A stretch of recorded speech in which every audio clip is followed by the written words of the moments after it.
Hey guys, it's Denise here to show you the super stretchy bind off with a twist.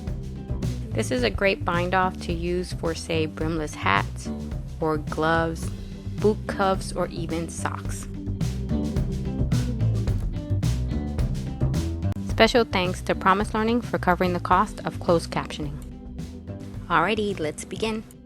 You're going to measure out 1.5 times the length of your working yarn. So I start here and I go around once and then to my midpoint, which in my case is here, and then I get my scissors and cut my working yarn.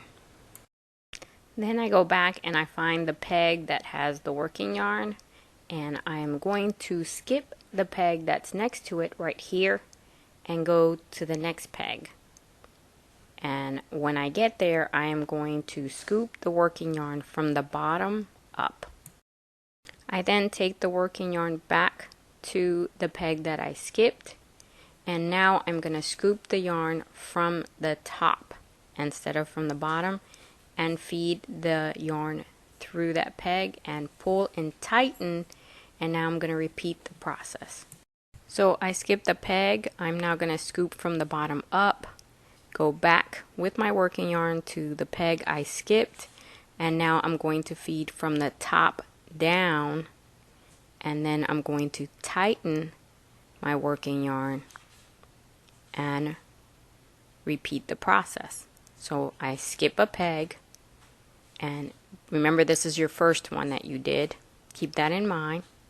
And now I'm going to scoop the working yarn from the bottom up, take the working yarn back to the one that I skipped, and scoop from the top down. And now here's where I hack this technique. I'm going to take this loop and I'm going to take it off the peg completely. And then I'm going to take my working yarn and tighten it again. Now I'm going to start the process again, and keep in mind that this loop, the middle one right here, is tighter because I removed that other loop. The way this technique is normally done is that you don't remove any loops until the end. But I want to show you to the extent that this makes a difference. Right now I'm leaving 2 on, right? There's 2 with loops. As I skip and go to the next one, I scoop from the bottom, go back, scoop from the top, and then tighten my yarn, and then I remove this one. So there were 2 loops on, and even leaving those 2 loops on your pegs on your loom make a big difference. And I want to make sure that I show you that leaving 2 loops, how much difference it is than if I did something even a little more different. So I'm gonna change things a bit so I can show you what a big difference a minor change makes. This time there's only 1 loop left behind, and then I start that process where I skip 1 peg, I scoop from the bottom up, go back to that middle peg and scoop from the top down. And remember that a few minutes ago there were still 2, when we were doing this process there were 2 loops on the peg, but now there's only 1, and I take that 1 off before I start the process. And that little bit of a change is the difference between these stitches and these looser stitches.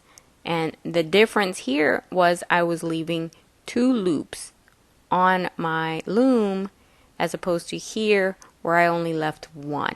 So again, we start the process where we skip 1, then scoop from the bottom up, go back, scoop from the top down, and then remove the loop immediately before we start the process again. Continue with the technique until you're down to only 2 pegs with loops still on the loom.